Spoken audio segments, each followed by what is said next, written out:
Okay. Oh, serious.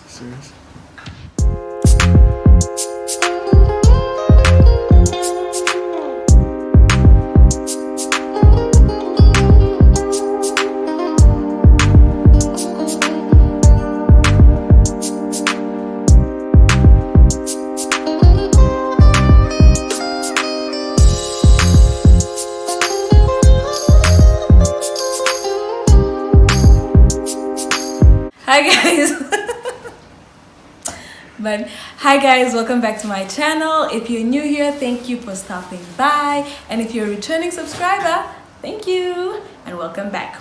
So today I'm joined by Lifalaza Simata. I can no longer call him my good friend because today he told me he doesn't have any friends.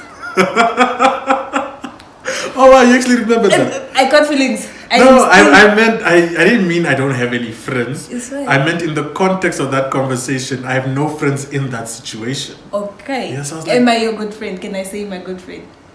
Yeah. Crickets. No, it's fine. It's fine. It's not forced. It's fine. So this is Lifalaza Simata. This is how we're gonna start this show. Yes. I'm going to out you on the channel. Oh wow. Okay, cool. Okay. And today's topic is mental health in men. Okay. Boys, men, boys, the male child. that gender, the male gender. So yes. Oh. Do you want to introduce yourself, or do you just want to leave it as I think I should introduce myself after you've already told these people what type of bad person I am, apparently. Yeah. So, my name is Lifalaza Simata. A lot of you might know me as Lifa. That's what I go by. It's easier on the tongue. It rhymes with FIFA. Not like that. Okay, no, keep your mind out the gutter. No. Finish your intro. So I know Tala through. We studied together. We studied psychology, industrial psychology to be specific. So in case you're wondering what our background is to have this conversation, is we have a psychological background. Also, I just generally am very passionate about the mental health of men in all spheres and so forth, and I think it's very important to address and communicate and discuss these things as we progress. So that's my background. I do ethics. I'm an ethicist too, Anyways, so the first question is, what is mental health to you? So I think mental health is basically just like physical health and so forth. It's part of your well-being, but it's more emotional and psychological. So this would be all the internal processes that deal with your psyche, deal with your your thought patterns, your emotions, and all those elements.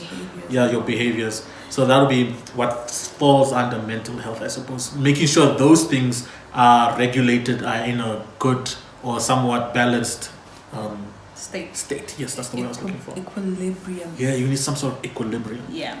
So we're talking about mental health in men, and more specific mental health in black men. So obviously there are a lot of misconceptions and myths around this. So let me just hear some of them that you have heard yourself. The misconceptions. The myths. And the myths. I think the two biggest misconceptions, I suppose, when it comes to dealing with emotions are, the first one, especially when it comes to the black community, is that mental health or therapy is for white people. That's not for us. That is myth number one. The second one is the one that's just that more men is that boys don't cry, or boys don't have those soft emotions. I think those are the two most important myths to break down, so to say, is that psychology or seeing a therapist talking about emotions, that is something that is not Eurocentric, that's not white people. We've been discussing emotions also just as general. The profession might be from there and all those things, but technically it is not a class, it is not a racial thing. Anyone can seek out mental health counsel and all those things. And I think that's a myth that's killing our people per se, because we don't know how to deal with a lot of trauma, with a lot of negative emotions that we're going through, especially with the history that we have. We kind of need it the most, man. I mean, we've gone through the most. We've gone through the most as a people.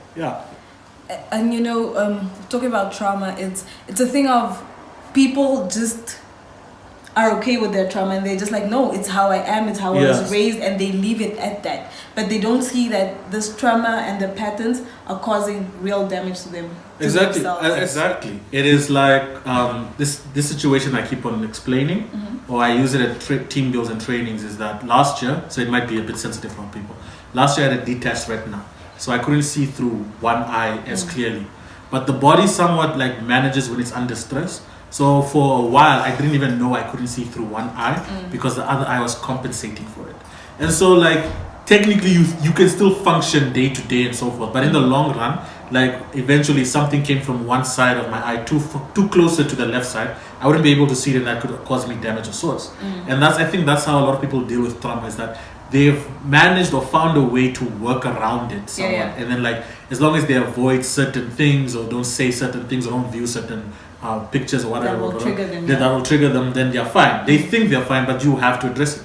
So for me, I had to go for that surgery to fix it, and then be able to see my eyes. And I think that's how a lot of us deal, especially with emotional, psychological, because you can avoid it. You come up with ways, because your brain is such a beautiful thing that it creates manners to like, you know what, we don't want to deal with this right now, so we're gonna move it to the side. But then then that's the problem, because then you always constantly have triggers, and like that's why you find yourself lashing out in pick and pay at people, and you don't understand why, and all those traumas come out and manifest because they're not gone, they're not dealt with, they're still there, and they'll keep coming. It's like that annoying neighbor that keeps coming and asking for sugar because you never told them, I'm not giving you sugar anymore. Exactly. So you're enabling it, so they'll keep coming. And and the moment you continuously enable it and so forth, it also becomes stronger and more profound and all those things. And when you have that mentality of like, no, I'm fine and so forth, that you can never solve it because you've already concluded that there is nothing to solve. And that becomes an issue.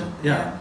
So this is a little personal, but when did you notice that mental health is important? When did you actually become aware of mental health and the gravity it holds on people? I think it's just the conversations of how we deal with it. So I think for me, I think I had a slight inclination when in high school, probably grade 11, 12, is that you noticed how it's very difficult to open up and have conversations. So suddenly like this I know there was one friend of mine that like I could express myself, but it was always in bits and pieces. And like there was never a whole, because that's not what we do. We don't share. We're guys. We don't share. Exactly. I remember there's even something I laugh with one of my friends, Denzel.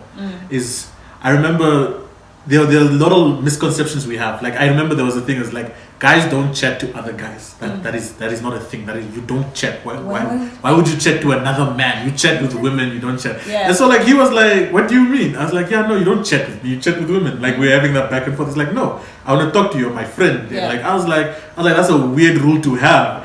And then like I was like, nah, it's not. But in the back of my mind, I couldn't defend why I can't talk to chat with my friend. And I was like, what type of weird, where did that come from? And why am I still following it? Just following it blindly? And so especially and it's those things when it starts being interrogated, like certain traits, characters, conversations start interrogated, you realize you don't have a real reason for them.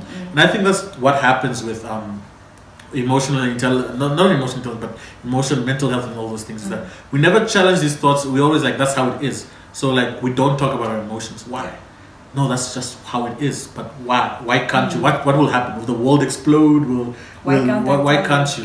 Yes. And there's all those things. So I think generally it built onto that. And it was also just realizing how it wasn't just me. There was a lot of times where like it took a while. Like especially when guys started talking to me, it was like always a bit towards the end. They're like, yo, chief, like I've been carrying this for so long, and like it's really good that you can talk about it, because usually my friends are like, bruh, don't talk about those things, or like if it's especially like women like relationship problems, like heartbreak, all those things.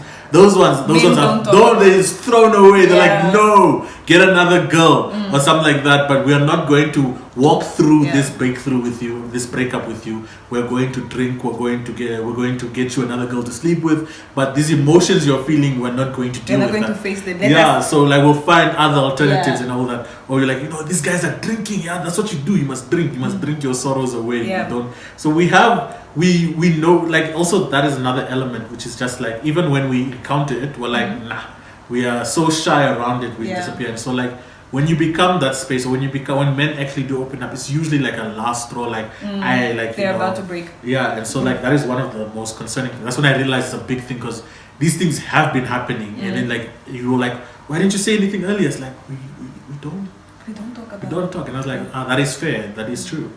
Okay, so what I got from what you said right now, you had a safe space, but it was in bits and pieces, and you were other people's safe spaces. Currently now, do you have a safe space that you can openly and freely speak about anything, not just bits and pieces? Safe. I think the safe space, there's usually always opportunities for it, but it's also learning. So for instance, like with my partner, she is to a certain degree my safe space. I can come open, I can speak to her and all those things.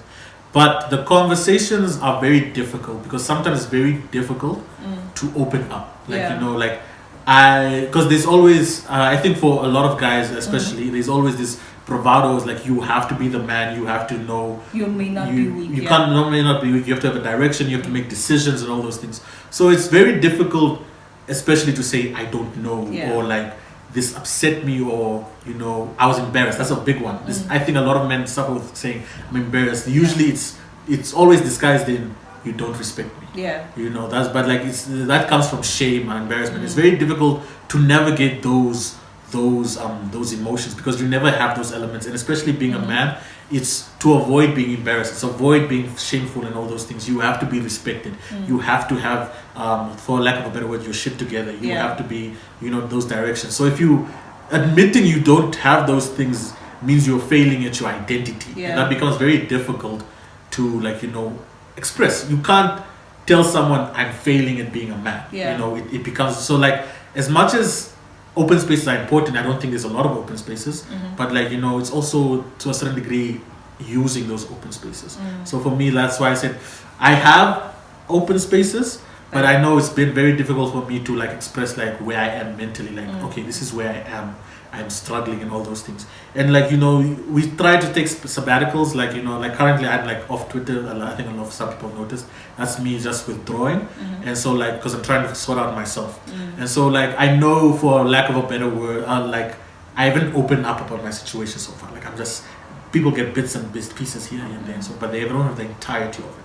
And I think that's a lot of how we work, is that sometimes open spaces are there, we just don't know how to utilize them. It takes a lot.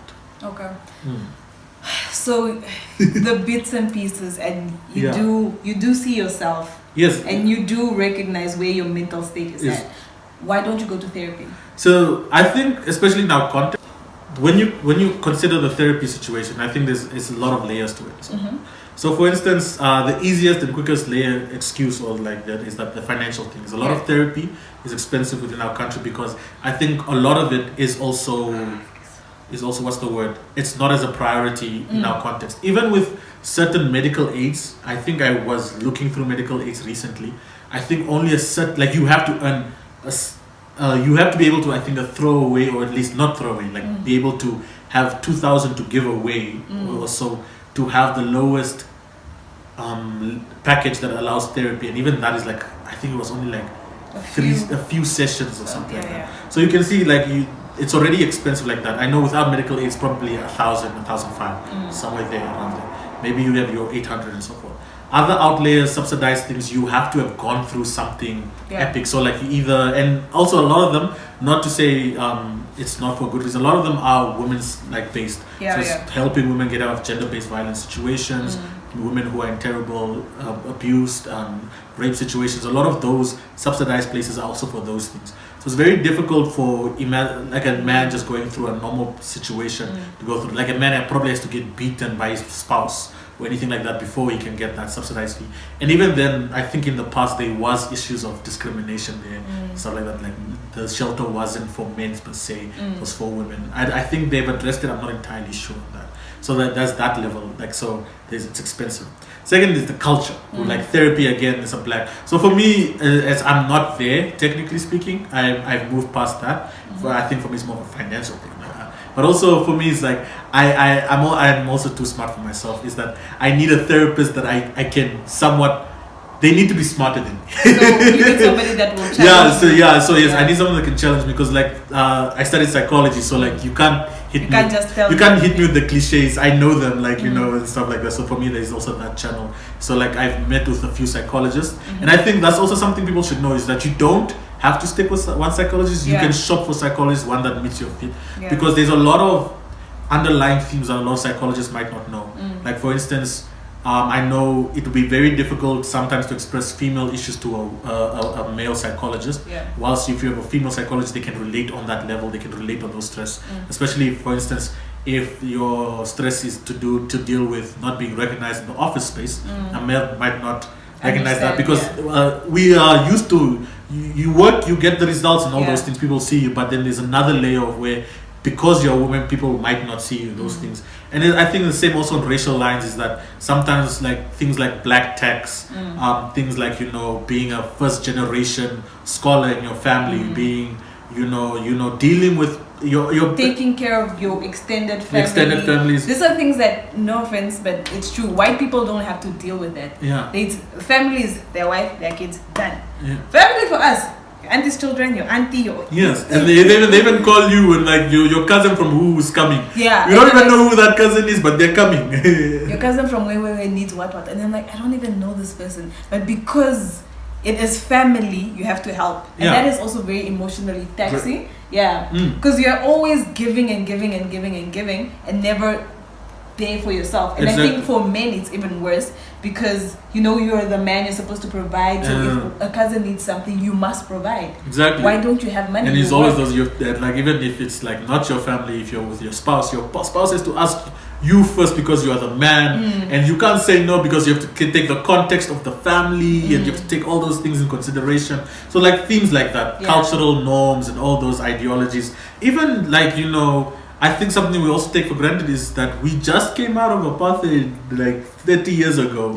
People who were born, even like we can't pretend like 1990 it's done, ended. There was still like, you know, emotions and all those things. So then like all those things were never addressed. So like you have family members that still feel some type of way about maybe your white colleagues, and you don't see it the same way, but now you're in between, you're caught between that. You have a certain ideology. Some people have never, what is it? I read it recently or something. Some people have never encountered white people until they went to the workplace, and now they don't know how to react or work around them and all those things, and it's vice versa, all those elements. So sometimes you need a psychologist that can relate to what you're going through. So it's very important that you also shop for your psychologist, like who can you go to. And I know with a limited, like for instance medical aid, you can't have that luxury, and if you don't have a lot of money, you can't shop. And so those elements and those criteria. And I think also just generally the last one, the layers, just nationally, psychology is not really boosted in this country.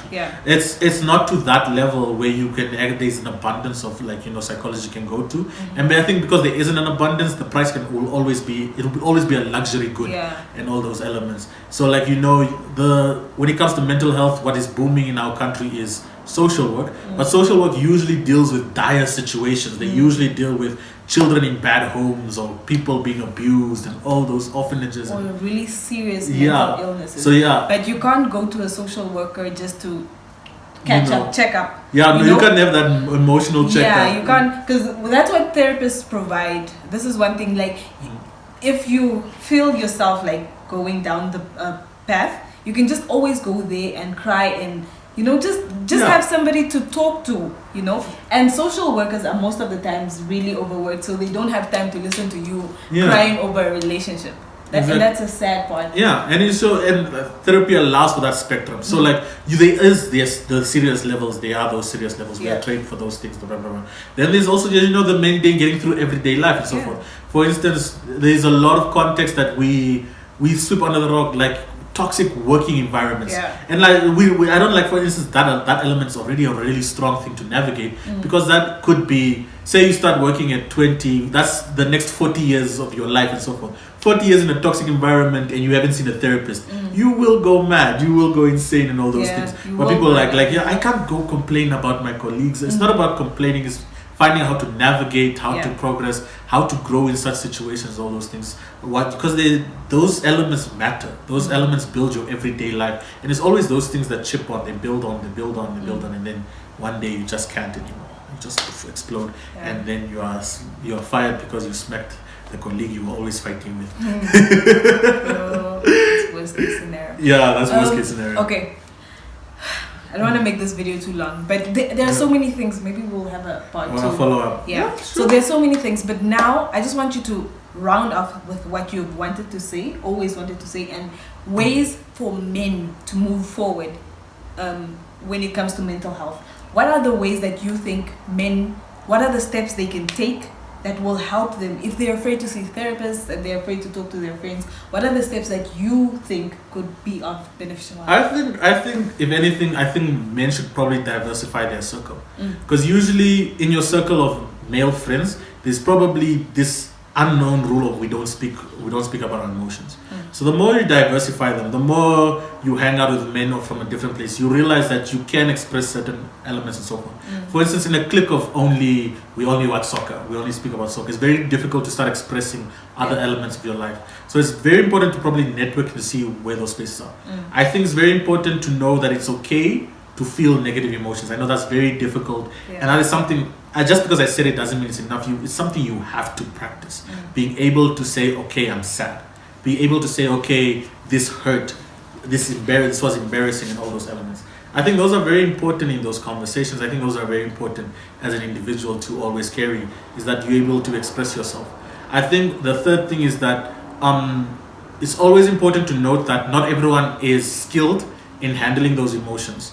I remember I was once at a talk on feminism, and we were talking about how women would say that it's okay, we want men to be open with their emotions, we want men to cry and stuff like that. That is usually sometimes only in theory, until you cry and they're like, whoa, too much.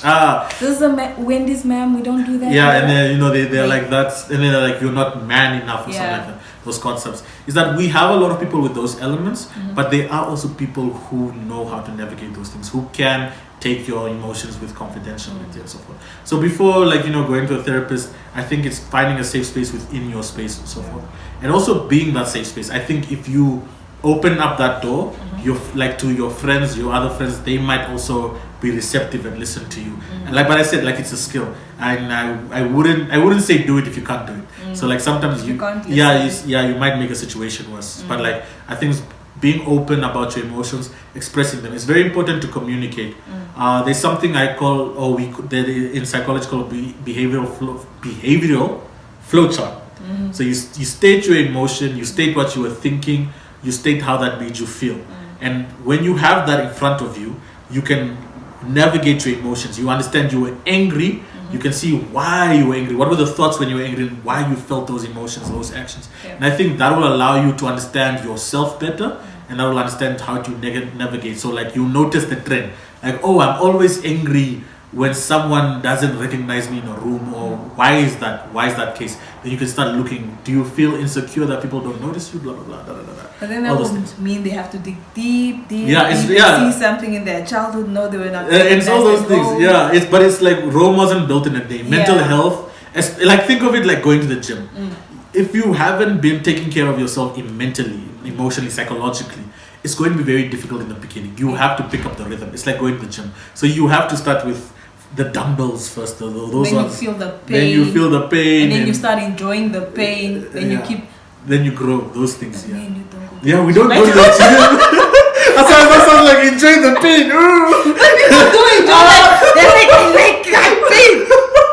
Why would you like that pain? I don't understand. I guess so. Oh my goodness. But this is another tangent. But who enjoys pain? But yes, it's part of the process. And then your muscles get used to it. But this time your psychological muscles will get used to it. So you're used to navigating. And when you do that, you're able to catch yourself. I'm expressing something, I'm feeling something. And then you don't have to get into conflicts as much as you do. At some point you go actually, I felt some type of way because of ABC. I need some time to step back, and we can converse again. So those things take time. It's not a today tomorrow thing. You have to sit down and you have to have the difficult conversations with yourself. But that's just a narrow, I know it isn't very tangible, but maybe in episode 2 when we talk about again, we come up with more tangible things. But that's just an overview. Okay. Anything else you would like to say? Closing. I think if anything, please look out for the young male in your life and so forth. Yes. Because I know for a lot of us, we might be set in our ways, or not. I don't believe in being set in your ways, but it becomes more difficult. Yeah, they are more manageable. They have conversations with them, see where they are headed, see where they're navigating, and have those conversations with them. I think it's very important that as men, it's when you give back, when you talk back to the society, because these guys genuinely look up to us, even if we don't know it, we don't see it. They really do. We are sometimes the cool uncles, the cool cousins, we are who they aspire to be. So have conversations with them, see where they are mentally, see what they do. Are they aggressive? Are they violent? Talk them through those things. I think it's very important. When they learn it at a younger age, they can be better than us when we were at this age. And I think that's very important for a growing society, evolution-wise. So I think look at the boy child. I think that's very important. And there's a thing where they say we're putting so much effort in the girl child, we're educating her, we are empowering her and all that, but we're leaving the boy child out. We're just we're like, okay, you have had all these years head start, so let us now focus on the girl child.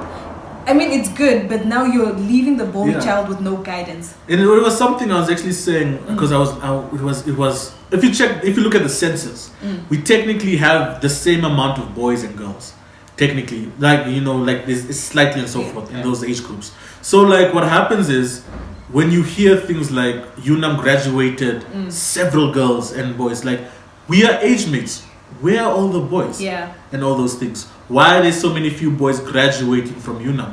Where are they? What's happening? We're not asking those questions. I'm not saying we shouldn't be proud that women are graduating. I think it's a very good feat. Like it's good, but where are they? What happened? Are they still in university? Are they drop out? Have they not applied?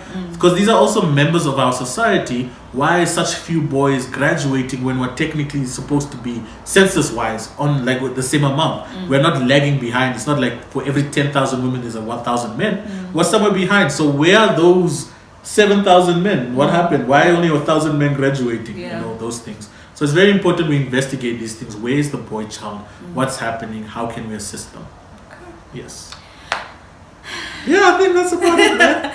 There'll definitely be a part 2 because there is a lot we can talk about in mental health in regards to men. There's so much untapped potential in that field. There's so much untapped potential in the boy child. So we'll focus on that as well. But for today, I think that is enough. Thank you so much, Lifa, for joining me. Do you want to plug your socials, your podcast? Oh yeah, yes. I have a podcast. I have social media, those things. I think I mentioned something earlier on about not being on Twitter as much. But if you look at my podcast, I think my first episode is actually the abuse men face and so forth. And I think that does allow for contextualization. I actually have been thinking about adding on to that and discussing that further and so forth because it was an overview. But I have a podcast. It's Anchor, like the thing that of a ship. I was gonna spell it for you, but everyone who knows me knows I can't spell. I think it's ANCHOR. Yes, .fm. I don't know why that was new. .fm, and then that's sliggly line forward slash my full name, which is probably down here. Talo put my name there. But you're trusting me too much. Just say my name. / Lifalaza LIFALAZA. Yes. Or you could just type in the Rambling Lifa podcast on Anchor. It will probably pop up. Or the Ramblings of a Madman. But I'll try to link. Yeah, we'll put the links there. But again, Anchor ANCHOR .fm / Lifalaza LIFALAZA.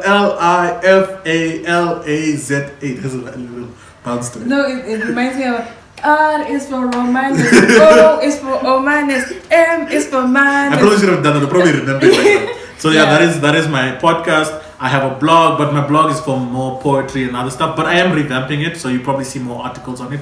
That is the idea. I'm going to put more ethical articles and more psychology. That's the word I was looking for. Psychology articles and those things. But it will be more in the workplace area. But it's very important though still regardless. That is the ramblinglifa.wordpress.com. I know you guys know how to spell. Yo, spell it out.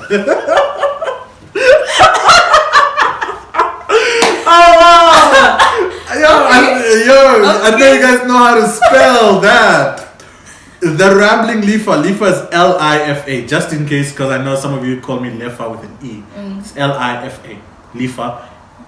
what was I saying? TheRamblingLifa.wordpress.com. Yes, that is my blog. And Twitter is The Rambling Lifa. Okay. Alright, thank you guys so much for watching, and I hope you enjoyed the episode. Me too. Thank you, Lifa. Always a pleasure. And see you at the next episode. Come at the next episode. Yeah. See you on the next episode. Yeah. See you next time. Bye.